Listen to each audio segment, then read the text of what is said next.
of the VFW is one simple truth. Veterans must take care of each other. We must pull together during tough times.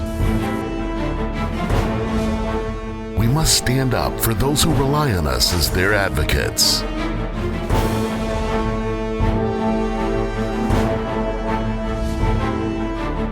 We must never give up.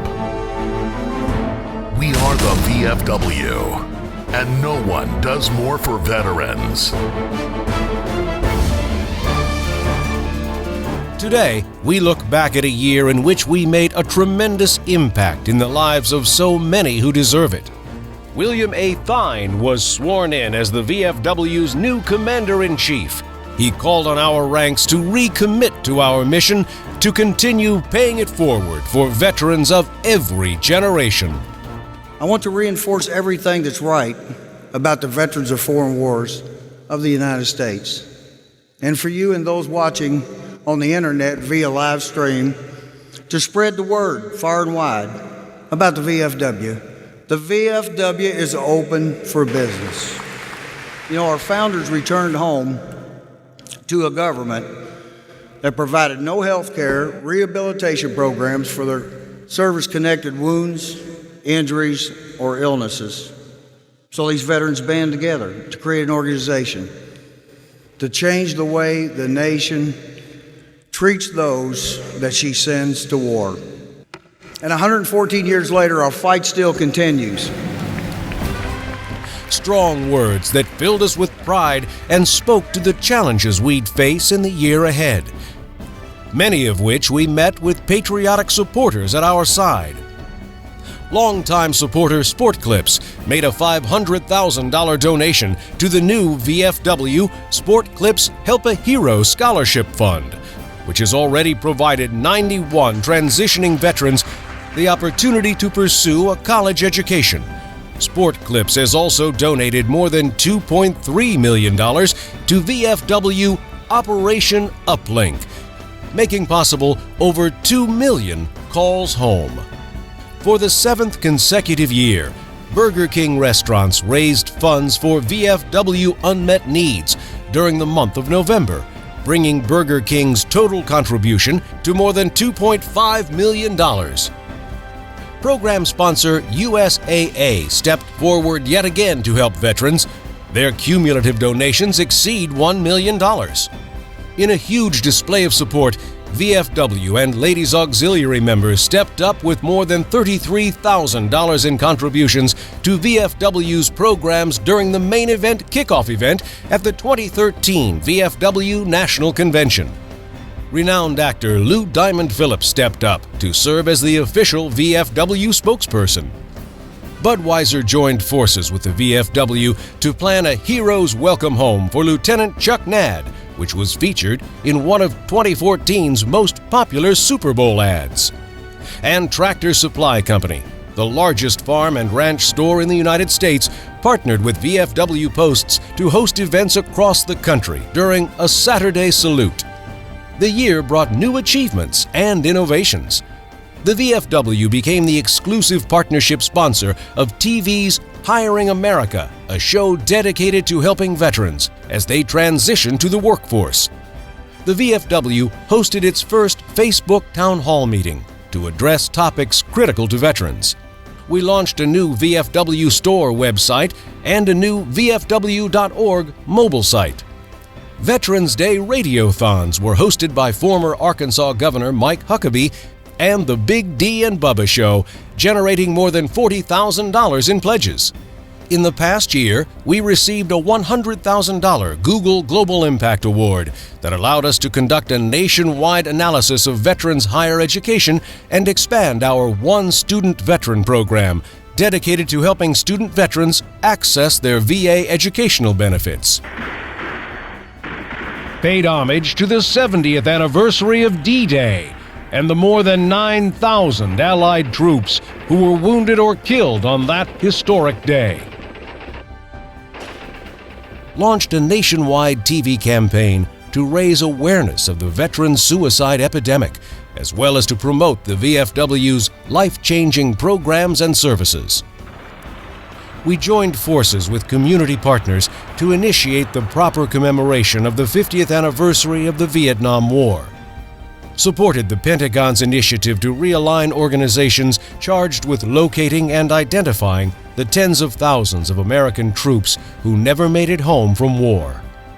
We awarded $3.2 million in scholarships and educational incentives to middle and high school students through our Voice of Democracy and Patriots Pen essay competitions.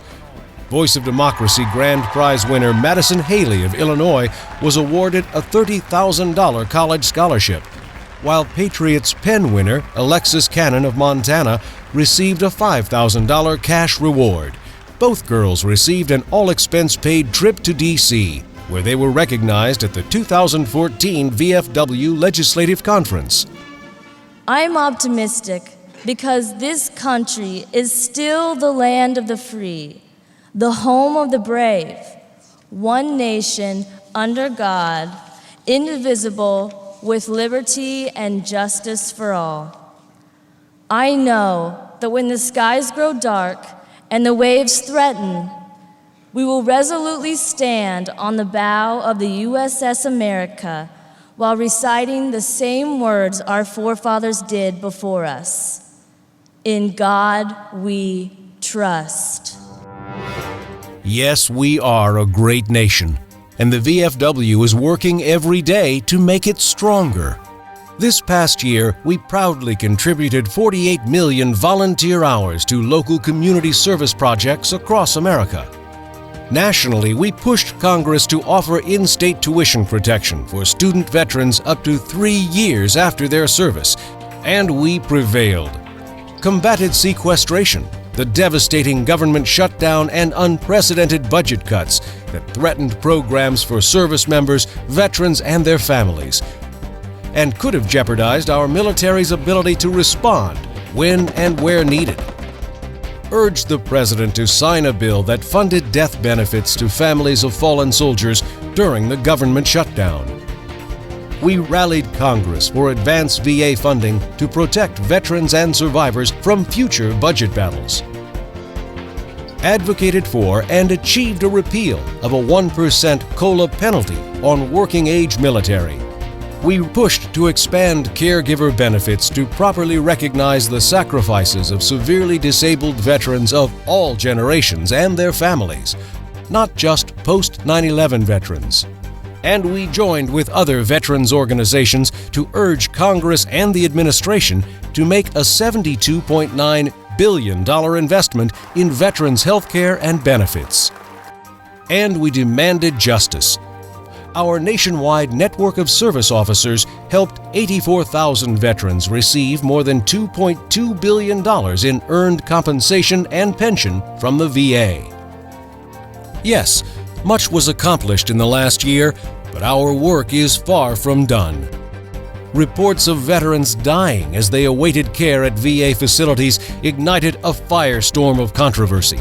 As reports of neglect, misdiagnosis, and inadequate care began to surface on a large scale, the VFW took immediate action, vowing to be a part of the fix for a broken system. The VFW put Congress on notice that politics as usual will no longer be tolerated, a warning that was immediately tested by an unwarranted attack on VSOs by Senator Burr in an open letter to veterans. The VFW fired back at Burr, calling his attack absolutely disgusting, dishonorable, and one of the most inappropriate acts witnessed in more than 40 years of involvement with the veteran community. And we made it clear that we will not stand by and be distracted by rhetoric or finger-pointing. And we certainly won't abide our veterans being used as political footballs. We demanded immediate and decisive action toward VA improvements during testimony before the Senate Veterans Affairs Committee, citing that the VA system is too important to fail. The VFW launched a nationwide effort to gather feedback directly from VA-enrolled veterans on their experiences. We began hosting town hall meetings, enacted the VA feedback line at 1-800-VFW-1899, and deployed our network of service officers to visit with veterans in VA waiting rooms across the country, all in an effort to deliver the voices of America's veterans directly to Congress and the President. As long as there's a veteran in need, benefits threatened, or promises unkept, we will lead the charge for our veterans, our service members, and our families. Because veterans, we take care of each other. We are the veterans of foreign wars, and no one does more for veterans.